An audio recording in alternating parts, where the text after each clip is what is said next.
I feel like everybody forgot that most communication is non-verbal, right? Like, we know this. They say as high as like 70% that most communication comes from the body, not from the words that you say.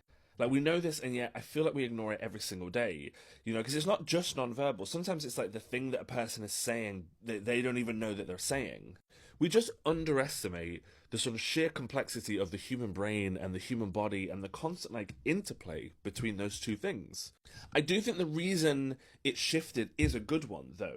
I think that in the Me Too era, and then with police sort of brutality against black people, there was a real need to, like, be really clear about what words mean. We needed to be crystal clear. No means no. And that clarity was, like, essential, and still is.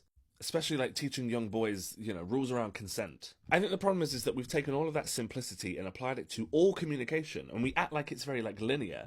I set this boundary, you ignore that boundary, so you're the bad guy. But that's almost never the truth. The mind really tricks itself, and it has a habit of, like, burying things really deep, and they resurface in ways that neither the person experiencing it as they communicate or the person being communicated to and witnessing it can even tell what's happening in the moment. Most of the time, we're not saying nearly enough information to each other.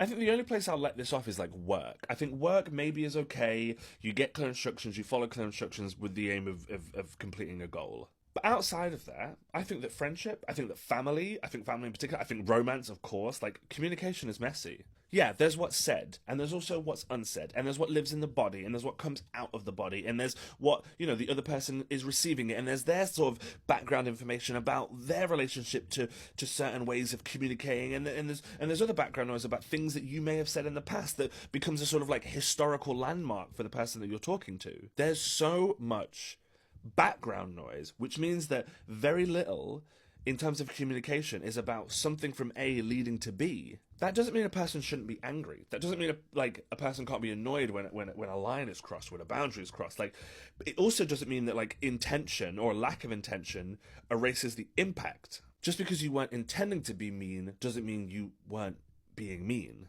But ultimately, what I remember learning when I was younger was that things are not black and white. Things are not simple. Things are layered and complicated and nuanced. It's why my favourite show is probably Couples Therapy. I watch that show over and over, and you see it all the time. You see some sort of dialogue between the couple or between whoever, and you feel like there's a villain, you feel like there's a hero, and then as you start digging, you go, oh no, there's not. This is way messier. Sometimes it flips. Sometimes you start to blame the other person, but more often than not, you go, oh right, these are two people communicating on different wavelengths, often about things that aren't even in the room with them at that moment until someone starts, like, digging away at it. The problem is that in real life, when that conflict happens, there's no grace given. There's grace expected, but very little grace is given. People are so rarely heard. People get really attracted to, like, a word that annoyed them or a very specific way that they're allowed to be offended so that they don't have to look at the whole picture of why that other person maybe didn't hear the thing that they said they would hear.